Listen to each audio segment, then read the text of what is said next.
भाई साहब क्या ही चल रहा है दुनिया में।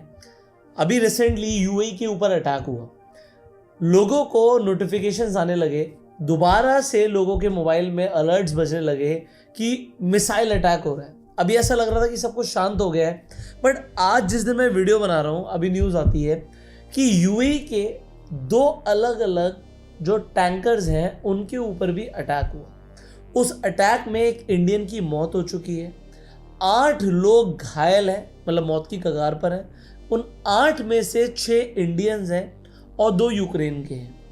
आज इस वीडियो में आपको पूरी दुनिया में इस वक्त वॉर की सिचुएशन क्या चल रही है हम डिटेल में एनालिसिस करने की कोशिश करेंगे। उसके साथ साथ मुझे आज आपको ये भी बताना है कि जो क्रूड ऑयल है दोस्तों, उसने दोबारा से भागना शुरू कर दिया, तो क्या ये एक फॉल्स ब्रेकआउट है या यहाँ से कुछ बड़ा होने वाला है। मैंने आपको एक चीज़ बताई थी कि जब तक ये मेरी ट्रेंड लाइन नहीं टूट रही है तब तक कोई वॉर का सीन ही नहीं है, पर जैसे ही अगर ट्रेंड लाइन टूट जाएगी इसका मतलब है कि अब चीज़ें गंभीर हो रही हैं, अब ध्यान देने की ज़रूरत है। तो सबसे पहले समझते हैं अभी जो यूएई के ऊपर अटैक हुआ है। देखो, कतर पर हो रहा था, बहरीन पर हो रहा था, जॉर्डन में हो रहा था, कुवैत में हो रहा था, इन सब जगहों पर अटैक हो रहा था, बट यूएई के ऊपर ईरान अटैक नहीं कर रहा था। ऐसा लग रहा था कि कुछ इंटरनली इनकी बातचीत हो चुकी है, बट अभी दोबारा से यूएई के ऊपर मिसाइल ड्रोन अटैक होने शुरू हो चुके हैं and it is not good. So क्या यहाँ से एक मार्केट में रीसेट होने वाला है? रीसेट से मेरा मतलब क्या, ये भी मैं आपको बताऊंगा। तो होता क्या है इसे मैं आपको साफ शब्दों में समझाता हूँ।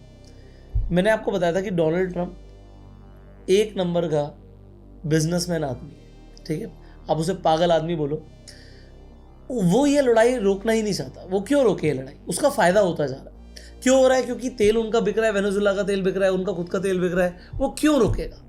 तो अभी हुआ क्या, 6 तारीख को ईरान ने अटैक किया। अच्छा याद रखिएगा, निफ्टी का लेवल था उस दिन 6 तारीख को 24,000, मैं दिखाता हूँ, बढ़िया। सो अगर मैं आपको ये महीने दिखाऊँ तो 6 तारीख को निफ्टी थी 24,430 पे, बढ़िया चल रहा था सब कुछ। निफ्टी ने दोबारा से रिकवर करना शुरू कर दिया था। बट 6 तारीख को क्या होता है कि ईरान 3 कमर्शियल टैंकर्स के ऊपर अटैक करता है और उसके बाद आप सब जानते हो कि यूएस अटैक करता है। यूएस अटैक क्यों करता है? उस टाइम पर नेटो की समिट चल रही थी टर्की में। अब आप सोचो, ट्रंप ने अपने हस्ताक्षर करे हुए हैं, एक एमओयू को साइन किया हुआ है और उसकी ईरान कोई वैल्यू ही नहीं करता, धज्जियां उड़ा देता है और वो अटैक कर देता है 3 कमर्शियल टैंकर्स में पर स्ट्रेट ऑफ हॉर्मुज पर। अब ट्रंप को लगता है यार मैं दुनिया के सामने बैठा हूं, मैं दुनिया की सबसे बड़ी पावर हूं, मैंने एक चीज को साइन किया हुआ है तो मेरी बात की वैल्यू नहीं कर रहे। और यूएस फिर आपको पता है कि भैया रेगुलर अटैक कर रहा है, ये 200-400 मिसाइल्स, ये जो अटैक हो रहा है ईरान पर, ये कोई छोटा मोटा अटैक नहीं है दोस्तों। इसके ऊपर भी मैंने डिटेल में वीडियो बनाई थी, बट आज इंपॉर्टेंट क्या है कि ईरान ने यूएई के 2 टैंकर्स पर जो अटैक किया वो थे, एक मोम्बासा और दूसरे का नाम था अल्बाया।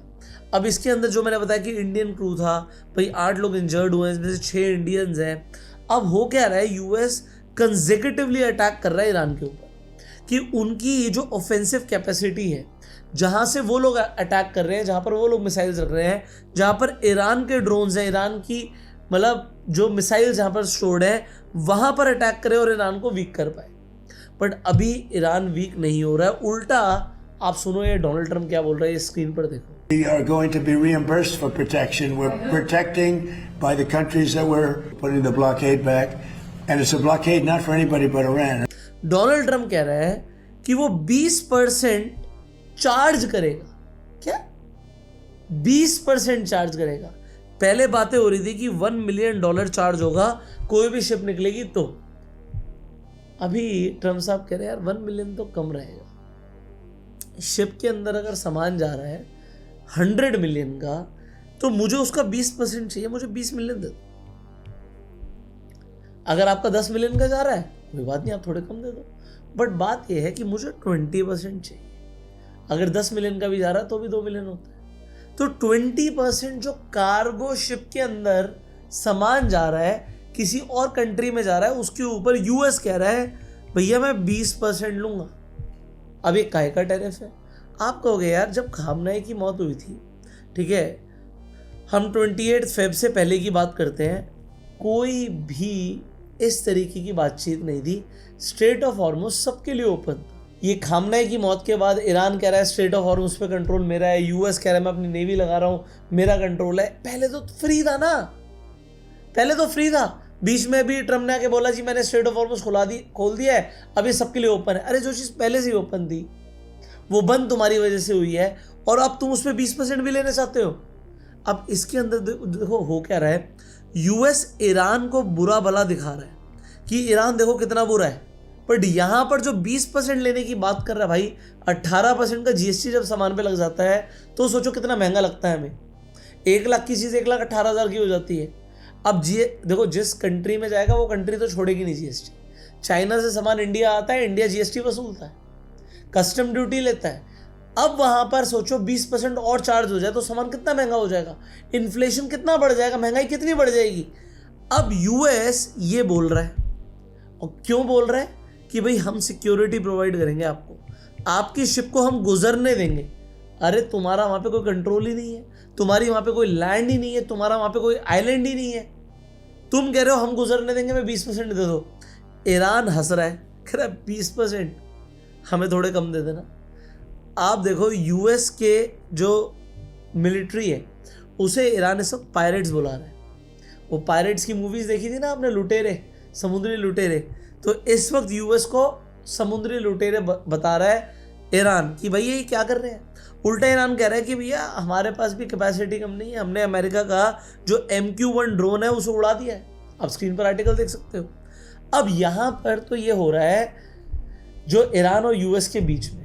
बट आपको मैं ये बता दूं कि यार इस वक्त ना पूरी दुनिया जंग के लिए प्रिपेयर कर रही है। कैसे, मैं आपको समझाता हूँ। एक फ्रेया प्रोग्राम है जो यूरोप के अंदर अभी शुरू हुआ है। अब ये क्या है मैं आपको समझाता हूँ। जो यूरोपियन कंट्रीज हैं और यूक्रेन है, ये साथ में मिलकर एक लो कॉस्ट ऑल्टरनेट ढूंढ रहे हैं कि अगर मिसाइल या ड्रोन रशिया से आते हैं और यूरोप पर अटैक होता है या यूक्रेन पर अटैक होता है तो जो उनका पेट्रॉइड सिस्टम है वो तो बहुत महंगा है। तो एक लो कॉस्ट सिस्टम बने, तो एक फ्रेया प्रोग्राम शुरू किया गया है। क्योंकि अब ये प्रोग्राम्स कब शुरू किए जाते हैं, जब लगता है कि कल को जंग हो सकती है। तो अभी रशिया यूक्रेन के बीच में जंग हो रही है, यूरोपियन कंट्रीज को लग रहा है कि रशियंस यूरोप में ना घुस जाए, यूरोप की किसी कंट्री पर अटैक ना कर दे। अभी वहां पर तो नेटो है, सब मिलकर लड़ेंगे। अब यूएस तो पहले ही बोल चुका है भैया मैं तो नेटो का पार्ट नहीं रहना चाहता। बट अब ये बैलिस्टिक मिसाइल्स को, ड्रोन्स को इंटरसेप्ट करने के लिए अपना लो कॉस्ट सिस्टम बना रहे हैं। अब ये डरे क्यों, ये समझाता हूँ मैं आपको। आप लोगों को ना सिर्फ इस वक्त जो न्यूज़ दिखाई जा रही है यूएस ईरान की दिखाई जा रही है। आपको पता है रशिया ने यूक्रेन के ऊपर अभी एक फैब 3000 1.4 टन का बॉम्ब फेंक दिया है। ये जो स्क्रीन पर आप वीडियो देख रहे हो ना, ये उस बॉम्ब की फुटेज है। अब रशिया बोल रहा है कि भैया हमने सिविलियन एरिया में ये बम नहीं फोड़ा है, बट यूक्रेनियंस बोल रहे हैं कि भाई सिविल इंफ्रास्ट्रक्चर डैमेज हुआ है, लोगों की मौत हुई है। बॉम्ब फट रहे हैं दुनिया में और आप अपने घर में आराम से भी एसी में बैठे हो। सोचो। इसके साथ साथ ऐसा नहीं कि इंडिया में कुछ नहीं हो रहा। इंडिया का बताता हूँ। मुझे लग रहा है यूएस कुछ इंडिया के अगेंस्ट प्लान कर रहा है। कैसे? आज जिस दिन मैं वीडियो बना रहा हूँ, एक 36 साल का आदमी है जिसका नाम है जॉर्डन ब्राउन। ये पकड़ा गया इंडिया में, पता है कहाँ पर? इंडिया नेपाल बॉर्डर पे। आपको पता है ना, अगर आप नेपाल जाते हो तो आपको पासपोर्ट नहीं चाहिए होता, आप वहाँ से इंडिया आते हो तो आपको पासपोर्ट नहीं चाहिए होता, आप आधार कार्ड से आ सकते हो। ये आदमी फॉर्मर यूएस सोल्जर है। ये यूएस की स्पेशल फोर्सेस और नेवी के लिए काम कर चुका है। अब क्या बोला जा रहा है कि इसके पास से एक चाइनीज पासपोर्ट बरामद हुआ है। ये इंडिया में बिना किसी वीजा और बिना किसी पासपोर्ट के घुस रहा था। ये कहां पर? इंडिया नेपाल बॉर्डर पर। इससे पहले आपको याद आ रहा होगा एक और भी बंदा तो पकड़ा गया था यूएस का, जिसका नाम था मैथ्यू एरन वैनजिक, जो ड्रोन वॉरफेयर ट्रेनिंग में इन्वॉल्व था म्यांमार में और इंडिया के अगेंस्ट साजिश प्लान कर रहा था। अब कहीं ना कहीं ऐसा ही कुछ यूएस तो प्लान नहीं कर रहा, we do not know. But आज ये जॉर्डन ब्राउन पकड़ा गया, आप आर्टिकल्स देख सकते हो। तो यूएस भी इस वक्त इंडिया के साथ नहीं है। अभी जो स्टैंड आप देख रहे हो पिछले काफी टाइम से, वो प्रो पाकिस्तान हो रहा है। इस्लामाबाद MOU करा रहा है, दिल्ली क्यों नहीं करा रहा? तो अभी इंडिया और यूएस, मुझे तो नहीं दिख रहा कि ये इनकी दोस्ती बहुत गहरी है। टेरिफ इंडिया के ऊपर लग रहे हैं, कुछ तो प्रॉब्लम। अब बात करते हैं सऊदी अरेबिया की। ईरान और यूएस एक तरफ लड़ रहे हैं। ईरान का जो एक्सेस ऑफ रेजिस्टेंस बोलते हैं, मतलब जो ईरान के साथी, वो लेबनान के बारे में मैं बता ही चुका हूँ, वहाँ पे हिजबुल्लाह बैठा हुआ है। इसी तरीके से यमन के अंदर हौतीज़ है। अब ये हौतीज़ जो होते हैं, देखो मुस्लिम दो कैटेगरी में होते हैं, एक शिया और एक सुन्नी। सो ईरान के अंदर शिया मेजॉरिटी है, ठीक है। यमन के अंदर जो हौतीज़ हैं वो शिया कम्युनिटी है, बट यमन में सुन्नी भी हैं। और जो सऊदी अरेबिया है वहाँ पर मेजॉरिटी सुन्नी है। अब शिया सुन्नी की आपस में पहले ही लड़ाई है और हौतीज़ और ईरान साथ में दोस्त हैं। अब यहाँ पर क्या हो रहा है, एक तरफ ईरान के पास है स्ट्रेट ऑफ हॉर्मुज़, और मैंने एक बार पहले वीडियो बनाई थी बब अल मंदीब के ऊपर। अब बब अल मंदीब जो है ये यमन के पास है जहाँ पर हौतीज़ बैठे हैं।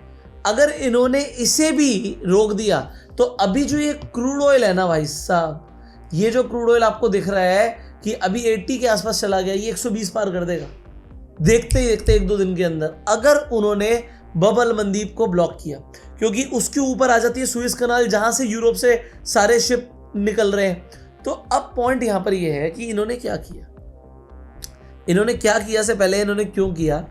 यमन ने, जो यमन के हौतीज़ हैं, इन्होंने सऊदी अरेबिया के एक एयरपोर्ट पर, जो एक सिविलियन एयरपोर्ट है, जैसे दिल्ली और बॉम्बे में एयरपोर्ट है ना, सिविलियन एयरपोर्ट है, जैसे Indira Gandhi airport civilian airport है, ऐसे ही आभा सिविलियन एयरपोर्ट है सऊदी अरेबिया में, उसके ऊपर अटैक कर दिया। अब सऊदी के ऊपर अटैक हुआ, देखो मुझे लगता है सऊदी बैठने वाला तो है नहीं, ये अगेन काउंटर स्ट्राइक करेगा और यहां से बात बिगड़ सकती है, तो इसीलिए क्रूड ऑयल ऊपर जा सकता है।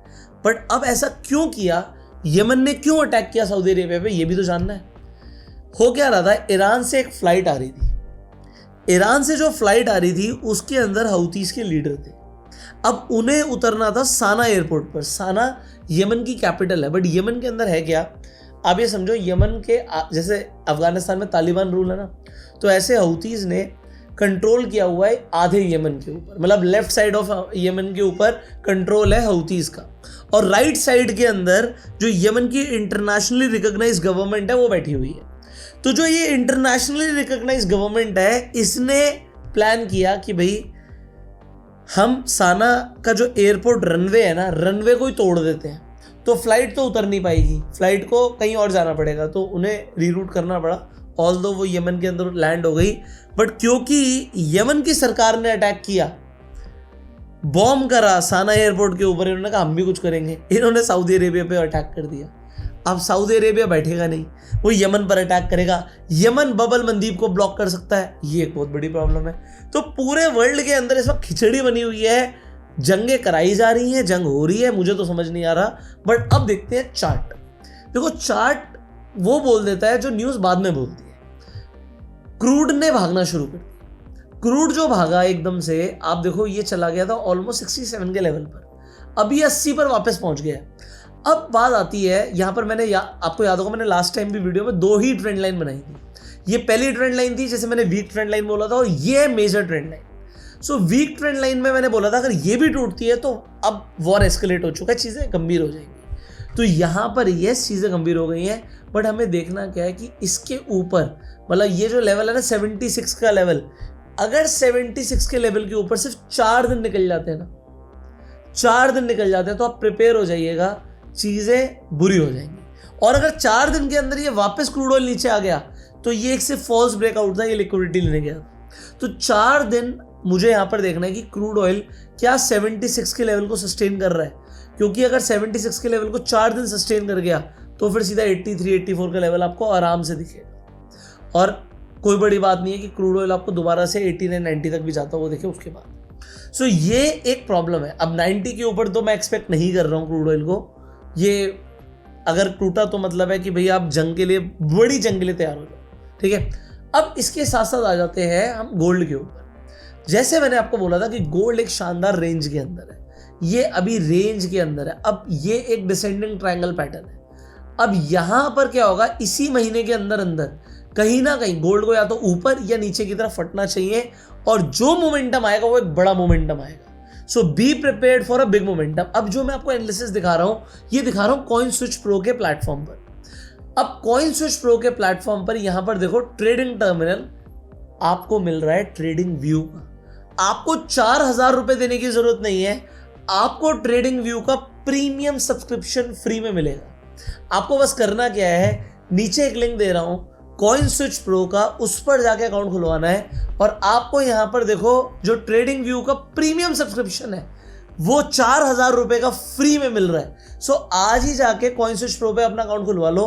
प्लस ये 4,000 रुपए के साथ साथ आपको 5,000 रुपए के फ्री क्रेडिट्स भी मिल जाएंगे, मतलब 5,000 रुपए एक्स्ट्रा आपको मिल जाएंगे अगर आप आज ही कॉइन स्विच प्रो पर अकाउंट खुलवा लेते हो। चलो ये तो हो गया कॉइन स्विच की तरफ से। एक चीज़ मैं भी आपको अपनी तरफ से दे देता हूँ, एक नीचे गूगल फॉर्म का लिंक दे रहा हूँ, उसे फिलअप कर देना।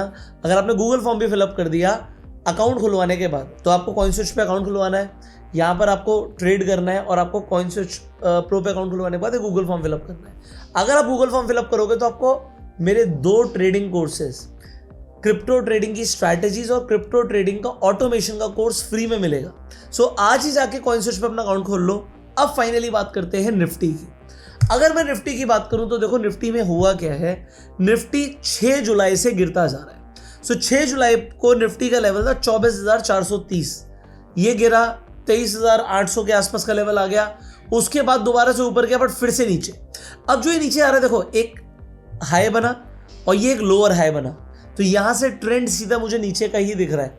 जब तक अब निफ्टी 24,500 ही समझ लो, 24,500 के ऊपर नहीं निकलेगा तब तक निफ्टी बुलिश नहीं है। साइडवेज हो सकता है, बेरिश हो सकता है, 24,500 के ऊपर निकलना जरूरी है अगर आप बुलिश ट्रेड प्लान कर रहे हो तो।